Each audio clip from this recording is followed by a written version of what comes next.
Uma curiosidade também, quando a gente falava no começo aqui sobre o livro e você contava dos cadernos que você tem lá, e depois você deixou claro que quando você virou treinador, isso acabou. Acabou por quê? Você é um técnico consagrado, a vida de jogador é muito mais emocionante, era a época da sua vida. O que que fez a época de jogador ser tão rica e de treinador tão pobre nesse sentido? Simplesmente eu parei de escrever, sei lá, pelas viagens, como treinador, a responsabilidade é muito maior. Você tem que cuidar dos atletas, tem que estar atento a tudo. Então, eu acabei deixando de escrever. Então, deve ter sido um erro de minha parte, porque ficou mesmo como treinador, muita coisa interessante de deixar de lado.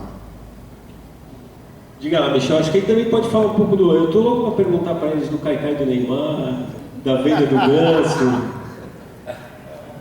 Eu queria saber do Pepe o seguinte: Pepe, depois de escrever o livro, sobra o quê? Eu escrevi o livro? Isto é, você põe as suas histórias todas para fora, né? Você conhece, você passa a ser conhecido mais do que era até aquele momento. Você sabe que as pessoas te leem a tua vida.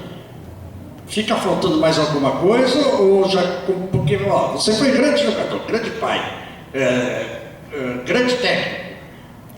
Agora não escreve um livro. O que sobra agora? O que fica? Agora... Plantar uma árvore?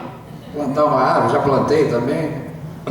Viver tranquilamente, conforto da minha família, minha mulher, 4 filhos, 5 netos. E sou muito feliz nesse sentido, né? Então, a gente não pode dizer que se considera um cara realizado, né? Que sempre falta alguma coisa, né? Mas, em síntese, eu considero o Pepe um cara feliz, um cara que produziu, que graças a Deus é bom pai, é bom avô, foi bom filho. Eu ajudei muito meus pais quando eles necessitaram, né? E, enfim, sei que faço parte da história do Santos Futebol Clube, continuo morando aqui na cidade, como técnico já trabalhei em Portugal, no Catar, no Japão, fui técnico da seleção peruana, mas no frigir dos ovos a gente sempre acaba voltando para casa, para Santos. Ô Pepe, mas você me falava que quer lançar outro livro, até a Copa. Então você deve estar fazendo alguma coisa nesse sentido ou não? É só mais para frente? Não, a gente vai, principalmente as coisas engraçadas, quando acontece um negócio engraçado, eu já anoto, daí já sai uma historinha, né? Então, o conteúdo já vai acontecendo, já tenho alguma coisa preparada. E você tem um bom de memória que acontece de você acabar relembrando fatos que você não lembrava, por exemplo, você tem tudo anotado lá, mas em determinado dia você acorda e você lembra de uma coisa que você não tinha anotado ainda. Acontece isso? Não acontece, às vezes acontece. Pô, então conta uma que você lembrou faz pouco tempo e não está no livro, não está em lugar nenhum. Você consegue? Essas perguntas imediatas eu sei que elas são meio cruéis. Muita coisa interessante passou na minha vida, como jogador, como técnico. Quando eu consegui colocar a Índia de Limeira no cenário do futebol paulista, brasileiro, mundial, como campeão paulista em 1986, né? Quando eu estava recém-iniciado como treinador de futebol. Né? Até hoje eu sou uma pessoa, é um detalhe importante, sou cidadão limeirense, sou cidadão de Jundiaí, cidadão de Campinas. Todos os clubes que eu trabalhei na Guarani, na Ponte Preta, a gente conseguiu fazer uma amizade muito grande. Mas depois de Santos, Limeira é realmente a cidade que eu tenho um carinho maior. Sempre que acontece alguma coisa, alguma solenidade em Limeira, o Pepe é convidado. Mas Limeira é vice, né, nesse caso. Limeira é vice. Coutinho, uma curiosidade também. Vocês escreveram livros. Durante a época de jogador, houve algum livro sobre futebol, ou sobre um determinado personagem de futebol que você tenha lido antes? Você tinha essa... Em algum momento da sua vida caiu algum livro de futebol na sua mão? Você chegou a ler? Não. Não, né? Não tenho. E você, Pepe? Tinha lido algum livro de futebol, Pepe? Na época de, sei lá, mesmo quando fosse garoto. Pouco, não era muito normal escrever livros sobre futebol. Mas estou me lembrando de quem foi o autor que eu realmente comprei e acompanhei. Já me lembro. A verdade é que o livro, né, surgiu, o boom de ter livros de esporte surgiu há pouco tempo, né? Eu me lembro agora do livro relacionado com o Mané Garrincha. Um dos primeiros. Talvez tenha sido o que eu citei do Rui Castro, mas... Eu acho porque foi uns 10 anos no máximo que começaram a escrever sobre futebol. Nós não tínhamos aqui no Brasil uma literatura sobre futebol. Né? Um dos primeiros livros não foi do Carlyle? Jogou no Fluminense, no Atlético Mineiro. Não tinha uma orelha. Não tinha uma orelha.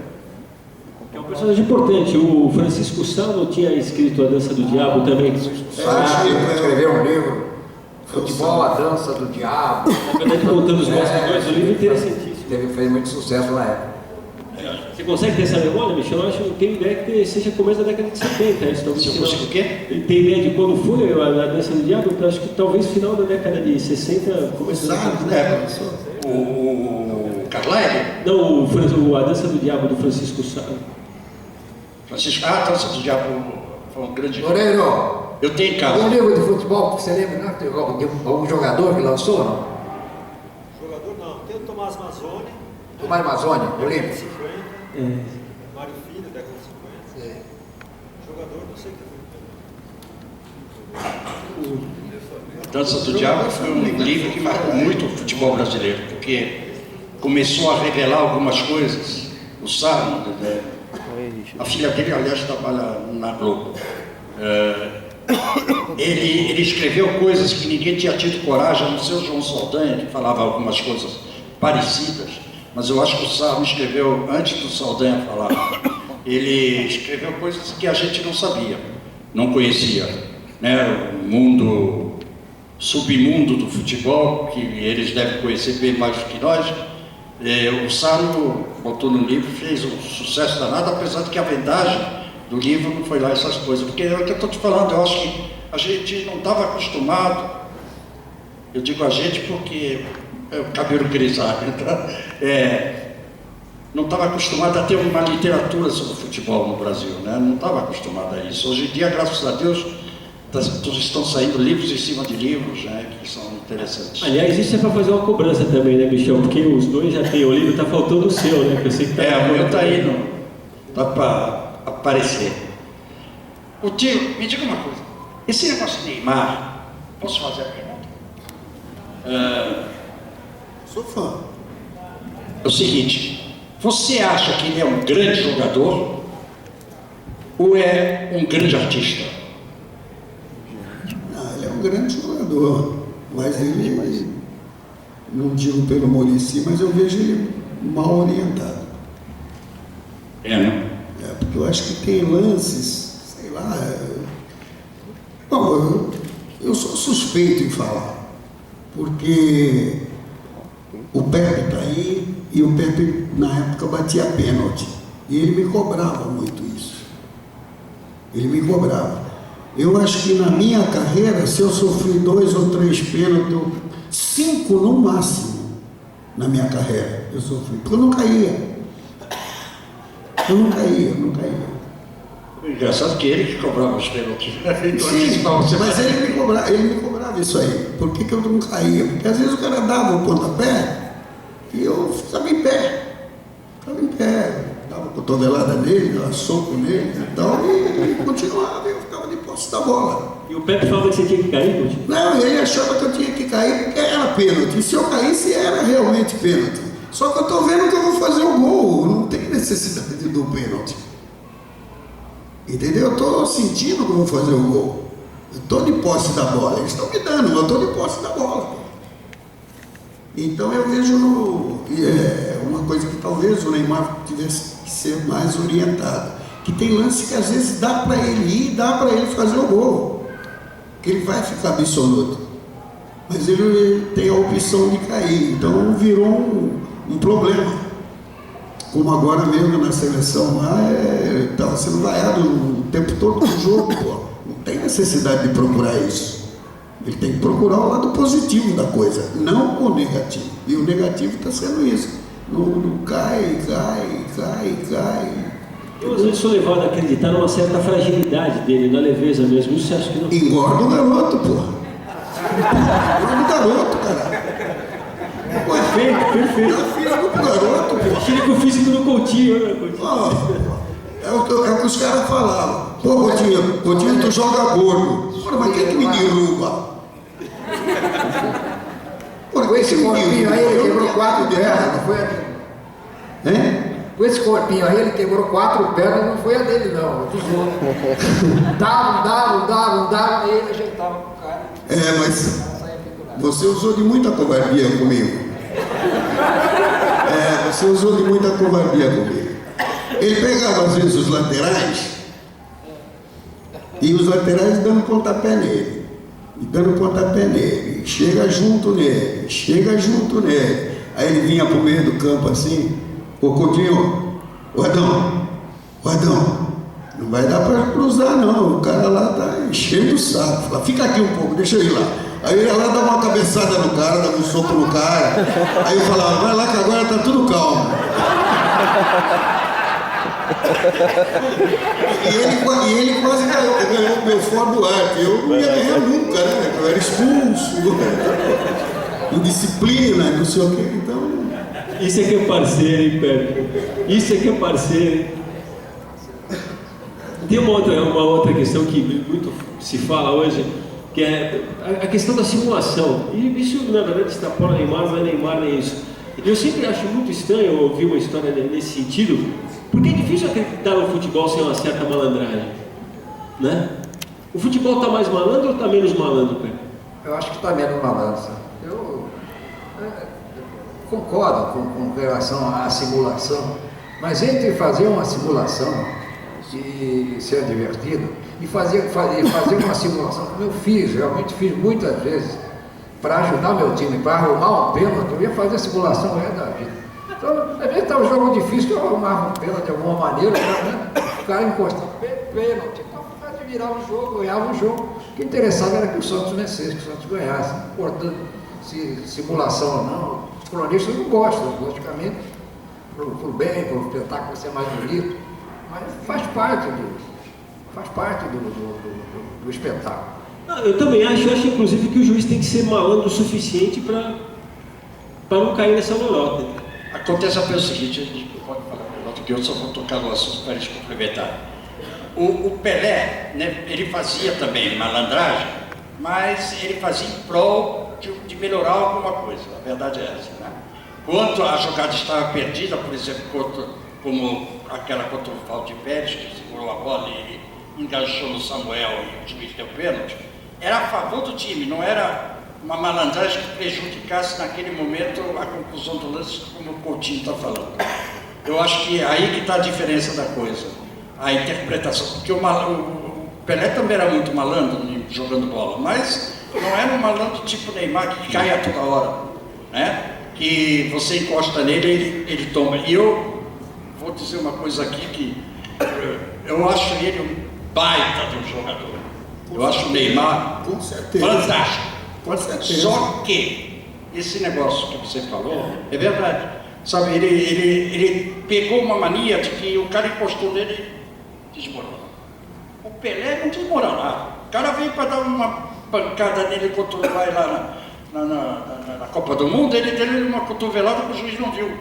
Sabe, quer dizer, o Pelé machucou um chileno dando-lhe uma cabeçada que ninguém viu. O Pelé quebrou a perna de um alemão que ninguém viu. Sabe, então, essas coisas que eram talvez mais procurando se defender do que... Mas aí vai em contraponto, né? O Pelé tinha uma força física descomunal que o Neymar não tem. Quando eu falei da simulação também, Coutinho, eu estava falando uma coisa além do Neymar. A gente vê outro tio Ibson, a gente vê toda hora um jogador simulando alguma coisa. Se você pegar a história do futebol, ela está cheia de teatro, entendeu? Está cheia de teatro, entendeu? Entendi. De hoje, quer dizer, a gente partir do princípio que a gente vai colocar o jogador para ele não se rolar mais, entendeu? É acreditar numa santidade. A diferença física esse lance do Pelé contra o São Paulo foi um lance inteligente. É de um cara que é inteligente e o outro está olhando o passarinho. Porque o lance tinha terminado. O lance tinha terminado já, a bola está na mão do goleiro, acho que era o Sumi na época, se eu não me engano. Valdir Pérez, né? Valdir Pérez, a bola está na mão do Valdir, o Valdir já vai repor a bola em jogo. E está saindo o Pelé, o Samuel, não me lembro quem era o quarto zagueiro, estava saindo, o Pelé voltou com tudo, aí o Samuel agarrou ali dentro da área. E a bola estava na mão do Valdir, o juiz, pênalti. Como é que pode, né? Há uma diferença. Isso chama-se inteligência. E acho que Que gênio, pô. Não tenha dúvida. E foi um jogo complicado. Foi um jogo complicado ali e passamos à frente. Bom, me chegou uma pergunta aqui, espero que chegue outras. A gente também depois se abrir um tempinho aqui, talvez valha a pena a gente escutar o Coutinho e o Pepe a respeito da seleção também, que me parece estar cada vez mais dissociado. O Paulo Silvino, Pepe, que é aqui de Santos, pergunta para você, pede para você contar a história das faltas com barreira. Como é que você fazia? Barreira não era problema, né?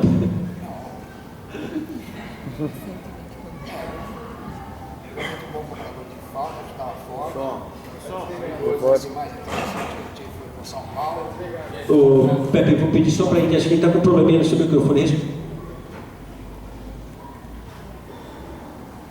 Nós estávamos jogando com São Paulo na Vila e foi feita uma falta e a barreira de São Paulo era muito alta, quase não dava nem para dela.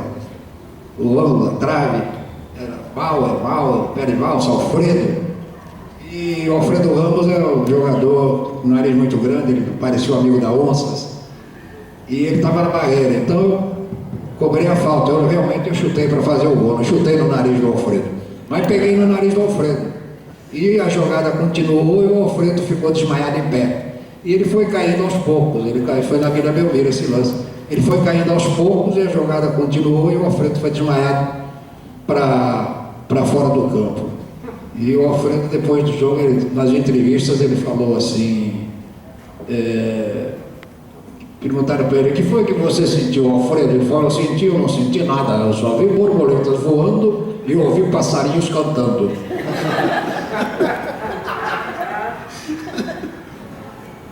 E agora há pouco o Coutinho falava numa passagem interessante que está no livro também, porque eu achava que essa coisa de Adão era um apelido meio esporádico, mas pelo visto não era, né? Era Adão mesmo, né, Coutinho? Que chamava. Me chamava de Adão. Conta por quê? Não, você não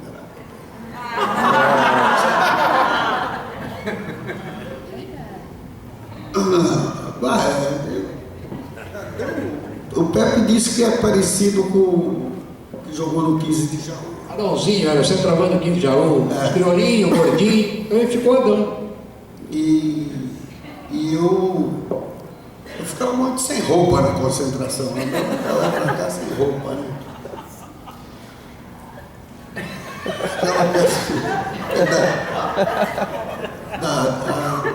Só me cobria uma toalha, qualquer coisa, um short, quando a dona Maria chegava, que é a cozinheira. Mas do contrário, eu andava para lá, para cá sem roupa.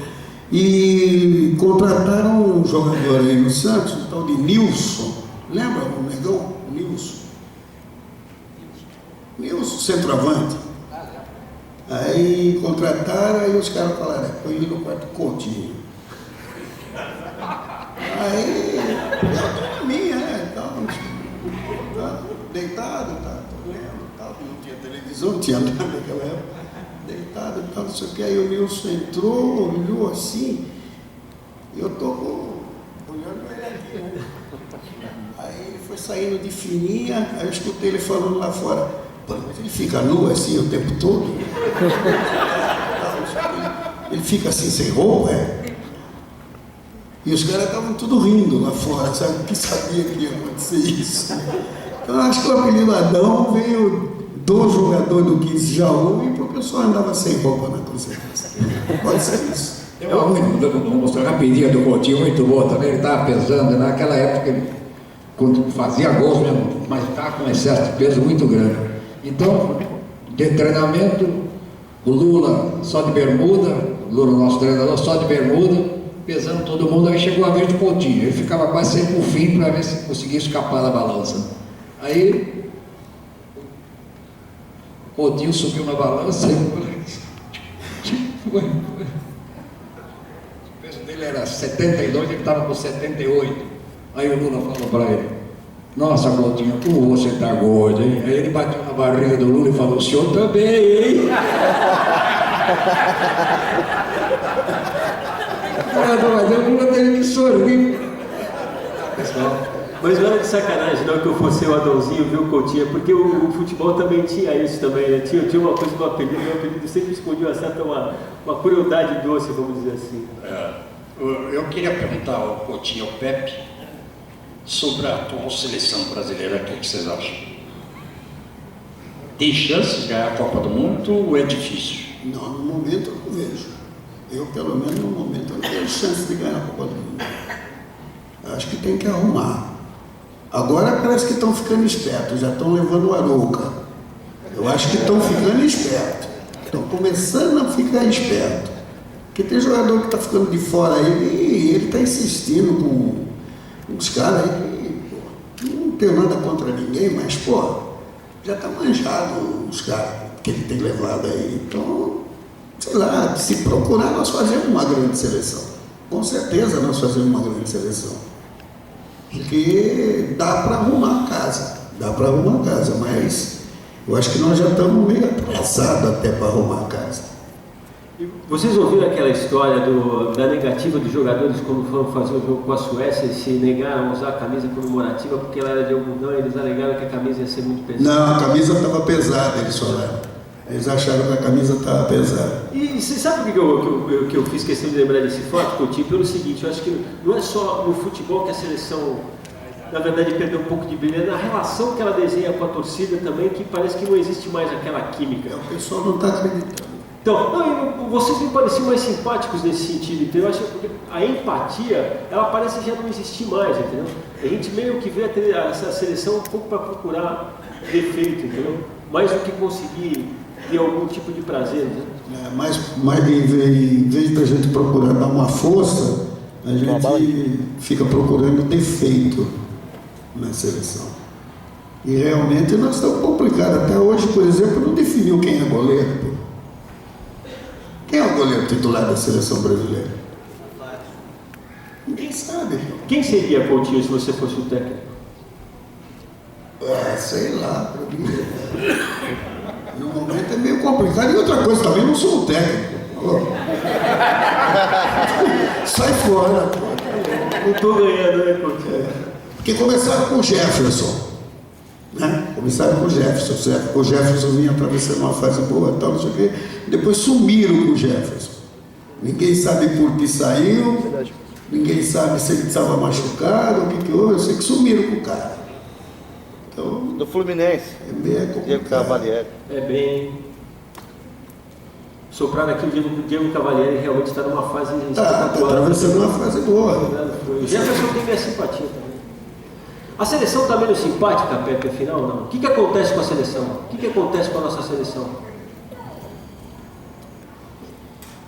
Eu estava lá na Suécia, quando eles jogaram lá, foi um jogo realmente muito chato, ganhou fácil, 3-0, mas é uma seleção que, não precisa dizer, todos vocês sabem que é uma seleção que é formada praticamente no exterior, jogadores que jogam fora, entre o Neymar e mais um ou dois que estão aqui no Brasil, e assim fica muito difícil do torcedor ter aquele carinho por esse time.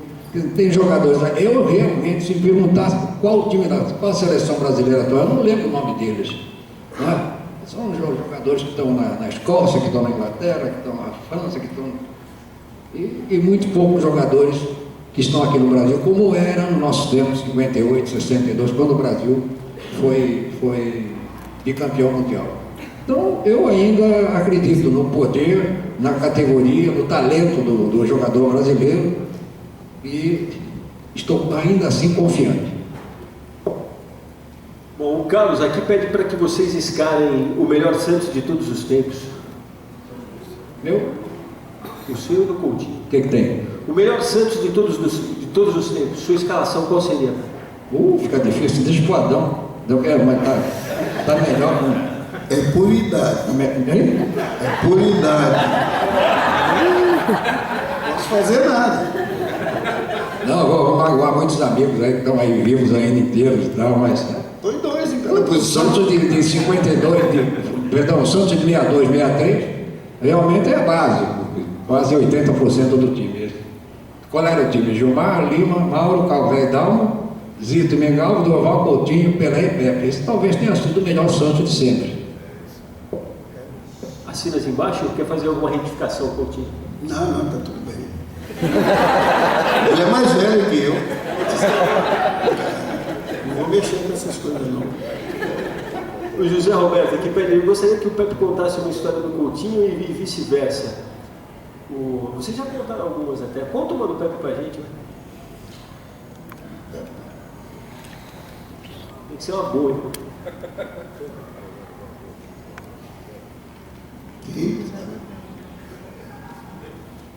Do Pepe, o que eu posso contar é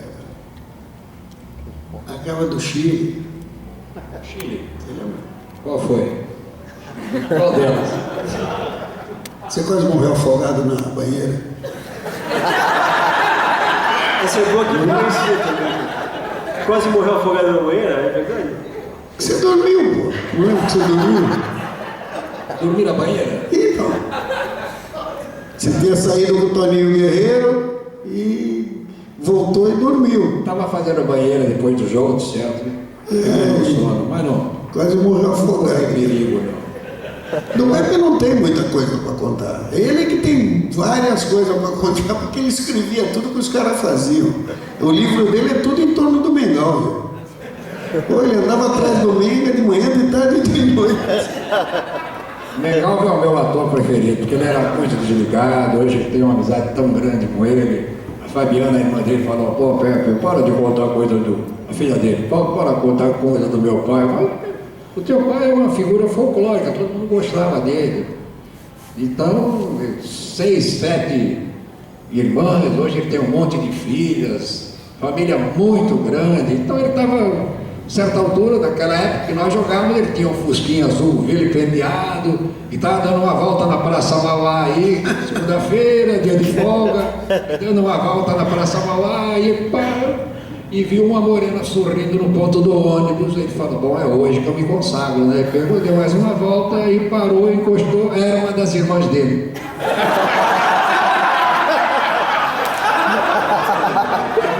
Não reconheceu a própria irmã.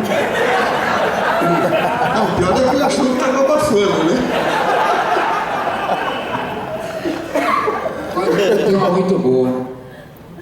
Qual foi aquela, Dom? É que vou chegar de surpresa? Ah, é. Chegar de surpresa, né? Como é? Passou um telegrama, né? Ah, foi o... Passou um telegrama. Foi o Menga também, né? Mamãe. Outra vez do Mengal, nós estávamos na Europa, 20 e tantos jogos, 2 meses fora, e quase na véspera de vir embora para o Brasil, ele feliz, foi no correio e passou um telegrama para a família dele. Mamãe, chegarei de surpresa dia 15 às 2 horas da tarde. Voo 619 Vare a Congonhas.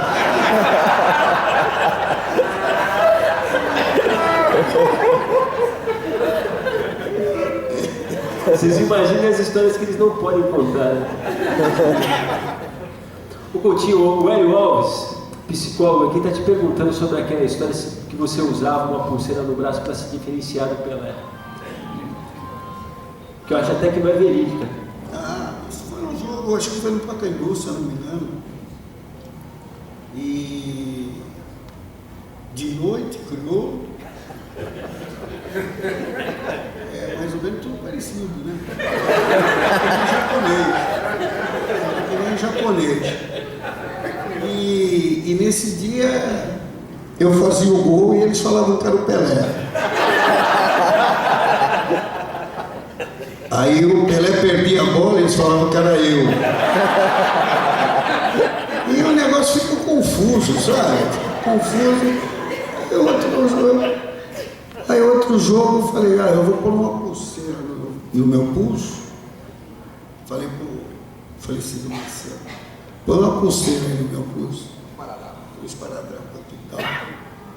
Aí ele falou, pô, pra quê? Você não tem nada? Ele falou, põe esse troço aí, pô. Vai te incomodar em alguma coisa? Aí ele colocou. Aí quando eu entrei em campo, o pessoal veio me entrevistar, né? O que era aquilo? Eu falei, não, esse sou eu, aquele ali é o Pelé. Esse aqui, eu vou botar ele pra mim. Eu vou botar pro curso, esse aqui sou eu, aquele é o Pelé. Quem errar é bom, segura o pupilo, né, mano? Ô Pepe, o Bruno Lima aqui, jornalista de Santos, está pedindo para você contar a história do Gandula que prendeu você no vestiário na hora de cobrar o escanteio. Tem essa história? Tem.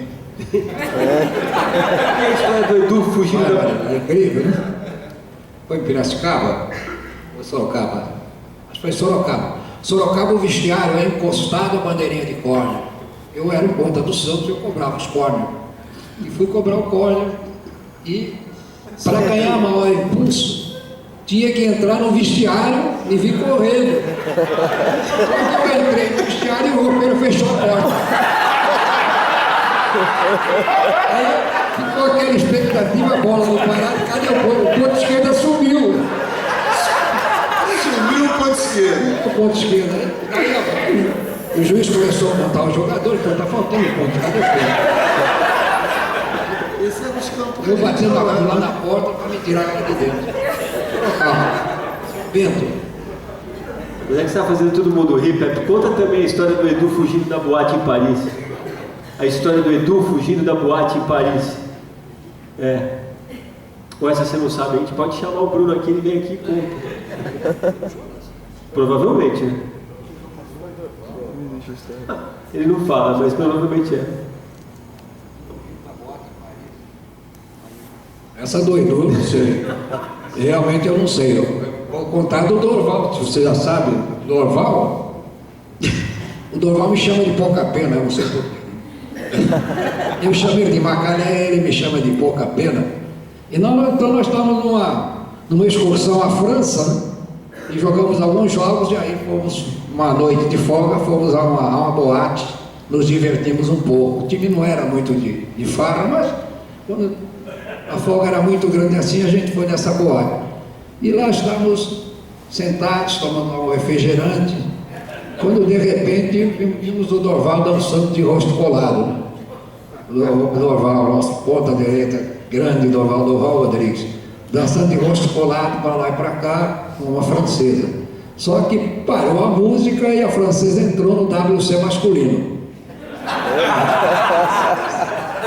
Aí ficou aquela expectativa e o ataque do Santos era 4 crioulos e o Pepe. Dorval, Mengal, Coutinho, Pelé e Pepe. E aí ficou aquela expectativa e o Dalmo